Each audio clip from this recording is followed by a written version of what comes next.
Honestly, I don't know what's scarier, ghost stories or my connection.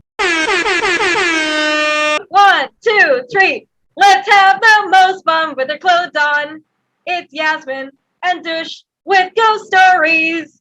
Ghost stories. Sorry, that's gonna be like our intro because Budget Productions 101. Hi, Dush! Hey, yes, Dush needs no intro to the scene. He's one of Colombo's best bakers. He always bakes my cake on my birthday. And also, he is known for his bunnies. Oh my God, his bunnies is to die for. He does like sausage bunnies, like even what? Vegan bunnies. Oh my gosh, that's so good, man. That's to die for. And something that a lot of people don't know Dish for is the fact that he's got ghost stories because he's got experiences. This is yes, crazy, man. Like honestly, Dish, and it's Macha, funny because I'm such a skeptic. Or that I have ghost stories. Yeah, yeah. Because I think my stand on the paranormal was that look, if it happens to me and I see it and I experience it, okay, fine, maybe I'll believe it. So two things did happen. So I still I'm on the fence, but I mean, I think I'm swaying more to okay, there is probably something out there because I guess it kind of met my criteria.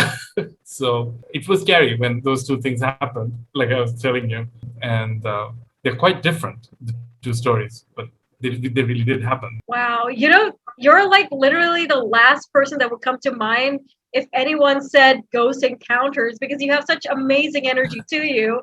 I wonder what kind of ghosts were attracted to you. But I don't think they care. it probably must have been like, Dish, take notice of me. Please feed me. But let's get to know these stories, man. Which one are you comfortable sharing first? Oh, okay. Well, I think the sleep paralysis one I was telling you is a lot shorter. So, and we'll get to the more funny, interesting one after. So, I used to always kind of suffer from sleep paralysis from the time I was a kid. So, because I've encountered it so many times, I had just kind of become familiar with how to deal with it whenever it happens. So, I mean, a lot of people go through this, so it's nothing like way out there. I mean, I'm sure people who experience it, know that your body shuts down, you feel like you're suffocating, and because I've just experienced it my entire life, I just know when it happens, just relax, fall back asleep, and then you wake up. For those of you who don't know what this is, you kind of wake up in a half dream state. You're aware of your surroundings, but you're still asleep and your entire body is just shut down, but your senses are active. It's a very weird limbo type of scenario. So it hadn't happened to me for a while, but very recently, maybe a couple of years ago, I was sleeping and I was on my bed, on my stomach actually. So my back was exposed. And I wake up, and for the first time in a long time, I'm having this paralysis. And suddenly I felt something just kind of topple onto my back that was roughly the size and weight of like my pillow. So I was like, oh, it must be my pillow, obviously. I'm not gonna panic, I'm just gonna fall back asleep. And I was starting to drift off, and then, well, it would have been great if it just stopped there. Uh, but suddenly I felt something whisper in my ear, very distinctly, and it said, "Oi, Dush." And it's In the not. same voice? It was not so threatening as I made it sound, but it sounded more horny than threatening. I thought maybe one of my exes had died and come to haunt me. But no, it wasn't even that. It was that I heard a voice so much as I felt the breath in my ear canal, and that Oh. then I started like going apeshit. I started panicking. I couldn't breathe. I thought I was suffocating. But somehow managed to eventually fall back asleep. And when I woke up, there was no pillow anywhere near me, so I don't know what fell on my Whoa. back. And the thing is, like, there were certain things that I was ready for. Like I've read up enough about this. I know, like, if you see dark figures and demonic whatever you see, like, it's usually very visual from what I've read up when it comes to sleep paralysis. But I don't know if it manifests differently with different people. It may have just been one of those oddball cases, but it just felt so vivid, and it was not in any form I expected. So that just really threw me for a loop. So that was one. Did this happen again to you? No, and I was kind of, in a way, just inviting you to see if I could kind of repeat the experiment, but no, it never happened again. Wow. So it must have been like a one-off thing. Yeah. I wish I knew what it was. Maybe it's just the whole sleep paralysis thing. Yeah, because sleep paralysis is a very strange thing. Like it obviously differs from person to person. Because I used to like suffer from mad sleep paralysis when I was a kid, and growing up I had it too. I guess moving from different houses made it better, worse, or non-existent. So it's kind of like a little weird, but that's interesting. Thanks for sharing that, man. So see, that one kind of has an explanation. Maybe the second story. No, yes, the second story. Are you comfortable with talking about the venue name, or do you just want to keep it anonymous? Yeah, everybody who goes there has a ghost story to tell. I'm what? not going to share really? those because I mean, so many people. And wow. I mean, I used to just chalk it up to a very, active imaginations, but well, I experienced it, so I guess I had to give it some weight. But yeah, so I used to run the cafe at the Geothe Institut a while back, and I was there for about 3-4 years. Halfway through, I hired, and for those who don't know of the setting, it's like the old Senanayaka Walau. It's post-colonial. It's quite old. It's creepy as hell. In the night. Yeah. And, but the thing was, I used to always work through the nights because I would get catering gigs or there'd be an event the next day at the venue. I would just sleep on the couch and like nothing. I felt nothing, like not energy-wise. I mean, I was more worried about getting my cooking done and beating off the mosquitoes. So I don't think I'm somebody who attracts the paranormal, generally speaking. Yeah. So I think you were mentioning, right? Like we fall into 3 categories. I'm definitely in the blind and deaf category, I think. Yeah, so in case you're wondering, Sri Lanka, apparently there's 3 types of humans in the world. People who can see ghosts, people who can hear ghosts, people who don't even know that ghosts exist. So Dush and I were in 2 different categories. So you were saying which one were you in? Yeah, but if you can sense them, you're definitely like one of those categories. Yeah, I suppose so. And I don't know, I mean, it's interesting. I don't know if you can kind of halfway shift categories, because I never used to experience anything. And then that whole, that first story. And it's since the whole Geothe thing happened that I was even, that I experienced something like that. So that I've never heard about people kind of, switching houses, so to speak. Interesting. But yeah, so what happened was, this creepy old bungalow, which I love. I mean, it's like my second home, really. I mean, I'm not dissing the place, but I mean, it's known to have its fair share of hauntings, which I'd heard, the students tell stories, the staff tells stories, and you're like, yeah, sure. I mean, it's an old building. People are going to have stories. Yeah. And so even after hearing all this, nothing, made me jittery or anything about this place. And it would literally be just me sleeping on the couch and the security guard outside, and like everything was fine for years. And then I had this manager, this girl, and she used to tell me all these stories about how she's very receptive to the paranormal and she sees ghosts and all this. And to the point that some of them can harm her, and it was all very interesting. Wow.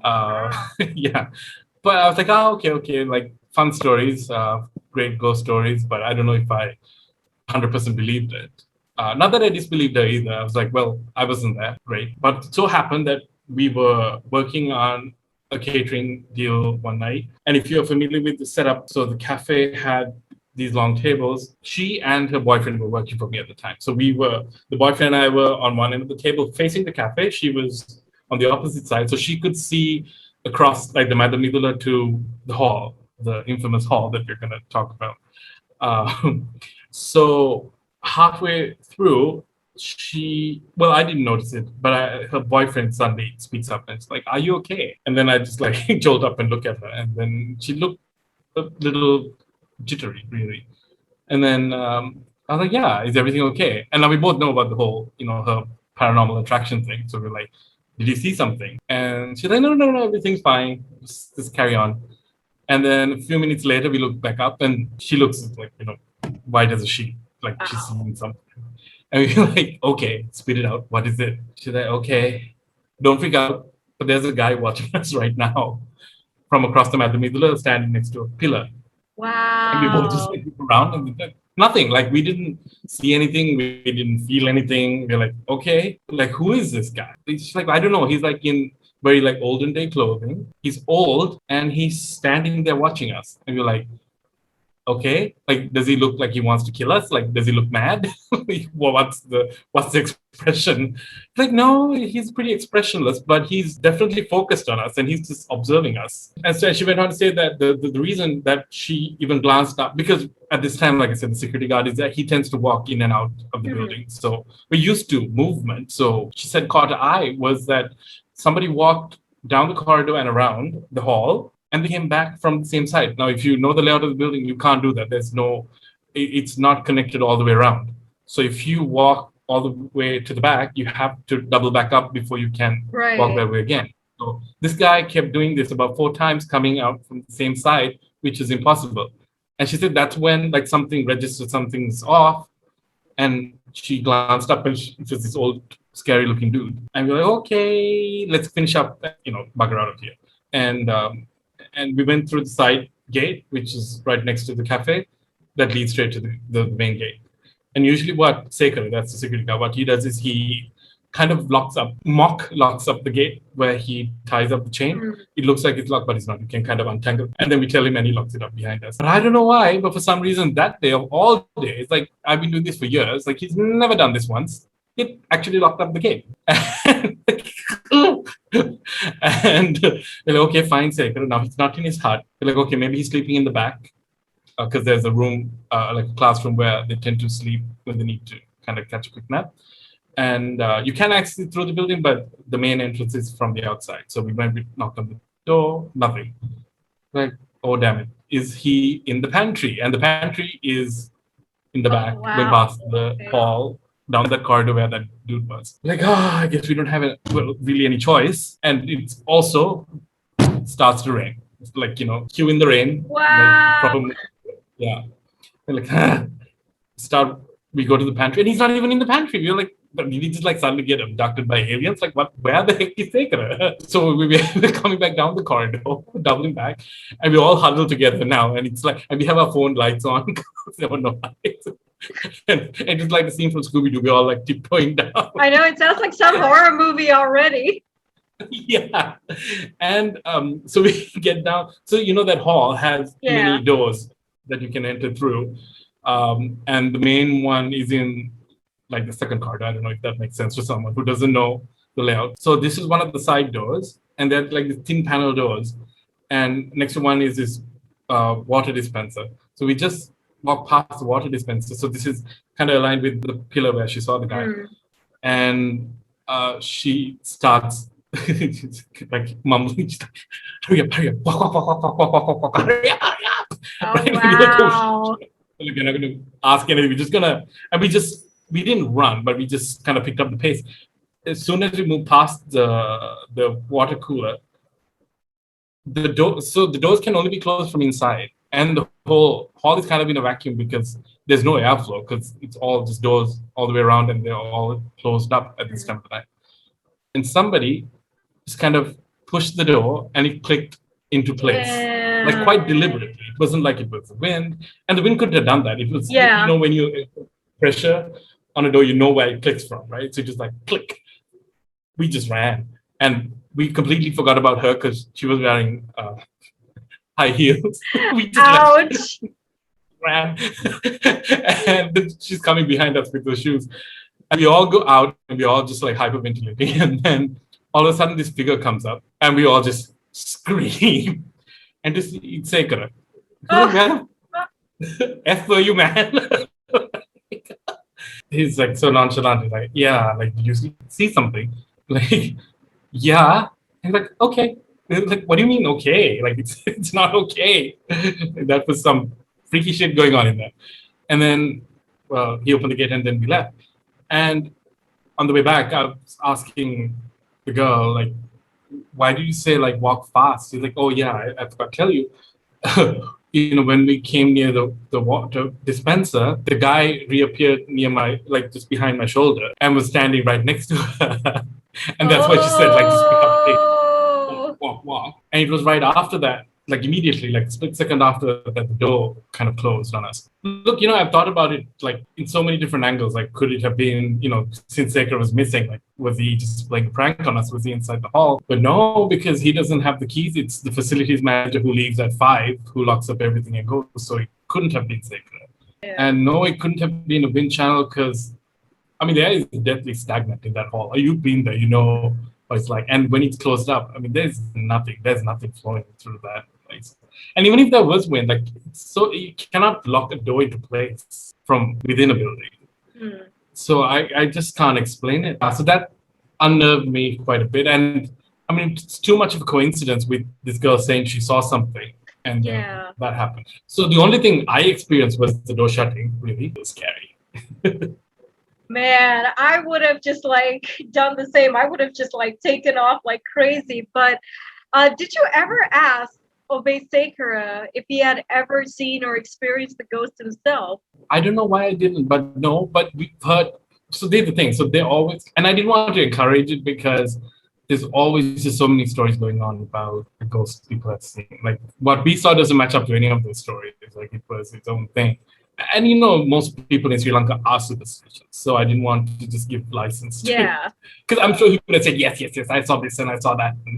And I was already trying to just like digest what I've kind of experienced. And, that is interesting, man. And again, I don't know what category, like, how in Sri Lanka we have like the yakshas and the Buddhas and the, Peretayas and this and that. I don't know what category this falls into, or like, it's almost like a poltergeist, no? Like they're physically active. That's just my 2 cents.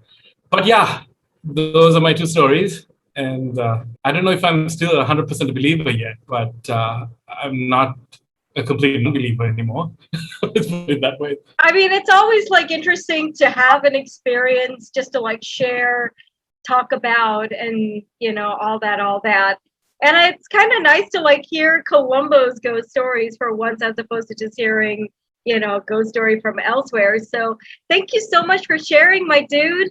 No problem. You were saying you've been to that hall, right? And you felt something. I haven't, but even before I said anything, that's what you were talking about. Like this is so weird. Like, I've been to the Geothe like a couple times, but I think I've just spent like maybe 3 or 4 times, like, there.